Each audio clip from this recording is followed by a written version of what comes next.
first, local HD News. Live from our studios in Erie, Pennsylvania, this is C News.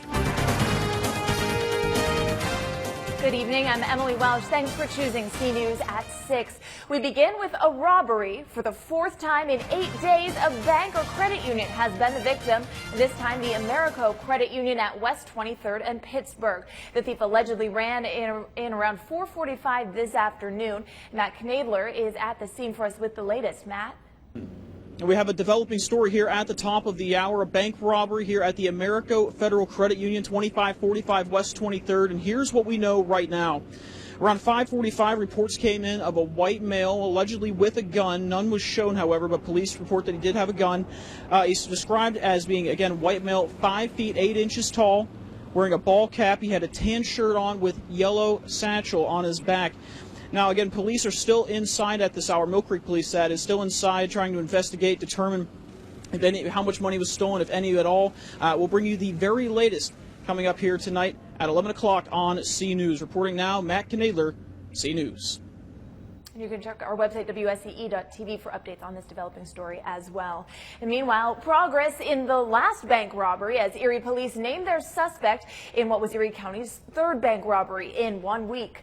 Take a look. This is the man police say held up the Erie Federal Credit Union on Buffalo Road last Friday, 30-year-old Angel LeBron. He's described as a Hispanic man, 5'7" tall and about 150 pounds. According to police, LeBron robbed the credit union around 5 o'clock Friday evening. He reportedly had a gun during the robbery attempt, and soon after the call, police found a blue Mercury Grand Marquis that was seen leaving the scene. It was about 6 blocks from the credit union. If you can help police find this man, call them at 870-1120. It's the latest warning to Erie parents. A 12-year-old boy is struck by gunfire walking along a city street. It's just a few days after a young girl narrowly escaped a bullet in her East Erie home. The shots went off around 11:30 last night near the corner of East 25th and Wallace Streets. The boy told police he was walking with his 17-year-old brother and friends when someone fired 4 or 5 shots out of a car in their direction. The boy took a bullet to the arm. He went to the hospital and has since been released. Police tell us the vehicle involved is a tan sedan. Police Chief Randy Bowers says the boy didn't violate the city's curfew by being out that late. During the school year, they have to be in by 10 p.m. But on weekends and during summer vacation, they're not in violation until after midnight. So this was a half hour before curfew. Been made. Anyone with information is asked to call Erie Police. Additional charges are now facing 2 more men in a home invasion robbery and police-involved shooting out of Jamestown. Lavelle Jones and Jacon Hicks, both 26 years old and from Buffalo, are charged with multiple counts of burglary, robbery, sexual abuse, criminal use and possession of a firearm, and assault. A Chautauqua County grand jury handed down these new charges in an indictment. Officers exchanged gunfire with the suspects and 2 other men at an apartment on Falconer Street on the morning of July 1st. We've reported that one of the suspects shot at an officer and the officer fired back. No police were hurt. All 4 suspects are now in prison at the Chautauqua County Jail on $1 million cash bond. Well, the Erie industrial landscape is changing with the partial demolition of a local manufacturing plant. Crews have been tearing down part of Erie Forge and Steel for nearly a month now, and they're dismantling its former melt shop.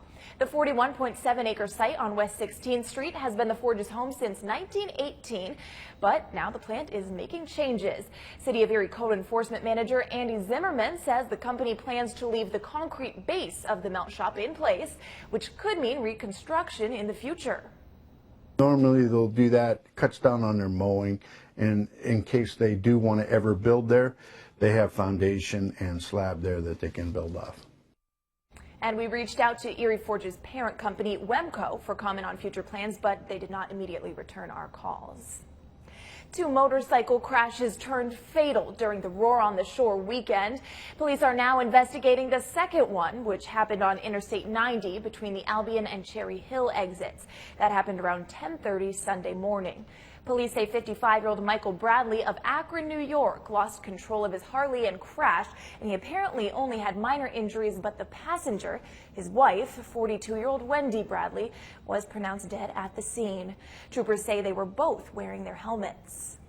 And that's the third reported motorcycle accident in our area over the Roar on the Shore weekend. And as we mentioned, the second fatal one.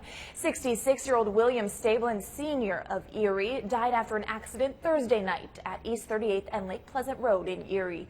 In that case, Erie police say a car turned into the path of the motorcycle.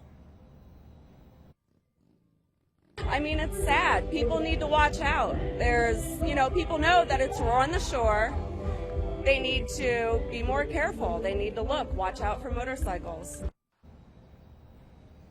Now, despite the accidents, most people believe that the Roar on the Shore was a success for Erie. That includes our WSCE.TV web poll voters. Overall, 56% of voters rated the Roar as great and something that put Erie on the map.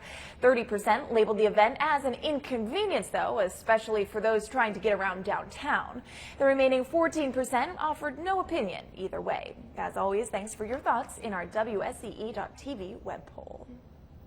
The head of Erie's downtown partnership says there's a new effort to find tenants for two old downtown locations. The Under the Clock restaurant inside the old Boston Store building was closed on November 20th. The Cell Block nightclub closed on March 2nd.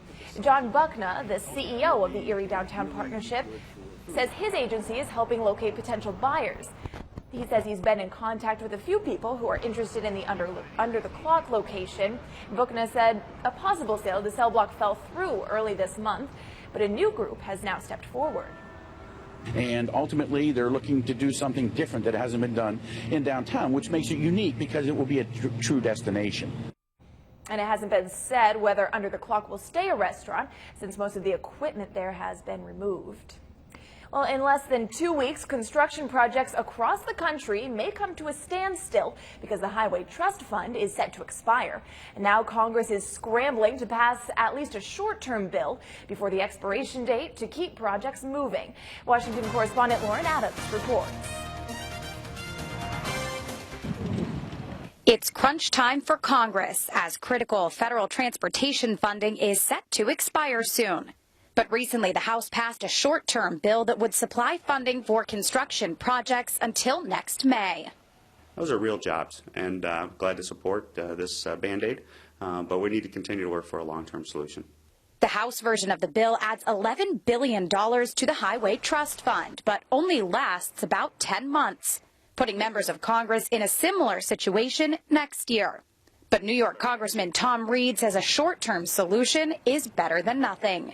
We're going to take that time, and that we've got commitments from the chairman of both transportation and Ways and Means to work with us to come up with a long-term solution, and that's what we need to do.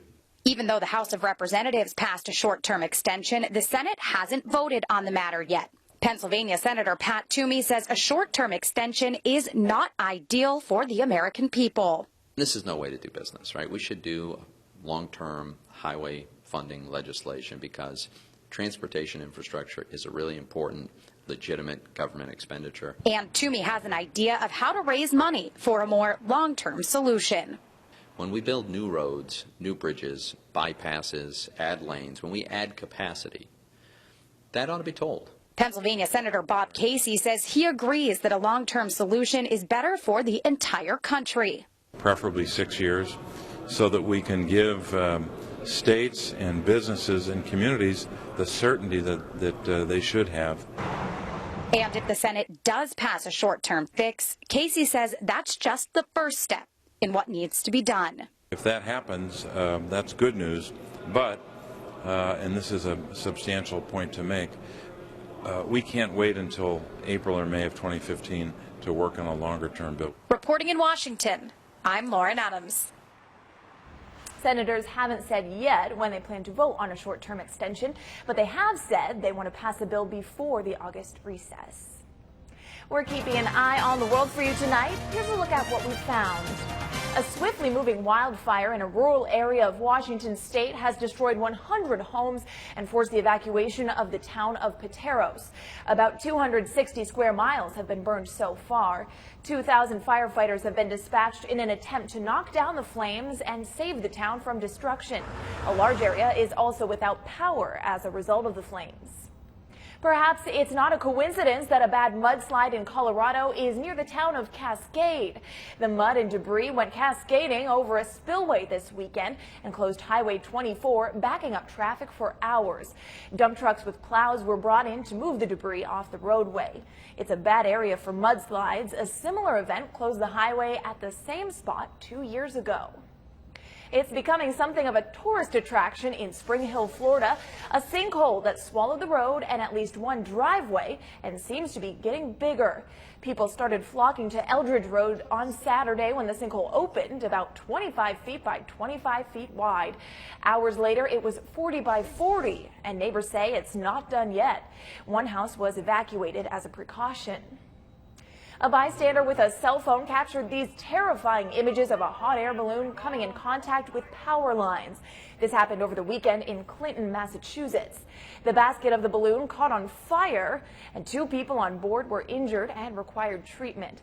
5 people in all were reportedly in the balloon at the time, attempting to land in a residential part of town. About 80 of those homes lost power as a result. It might be a small town, but that doesn't mean it can't throw a big party. We'll look in on Conneautville's 200th birthday bash after Julie's forecast. That's when CNews at 6 returns. Little spotty rain across the area, but most areas stayed dry throughout the day and stayed warm as well. Temperatures are currently in the mid-70s to low 80s. Tomorrow, though, a lot hotter. And we'll take a look at that in First Warning Future Track HD.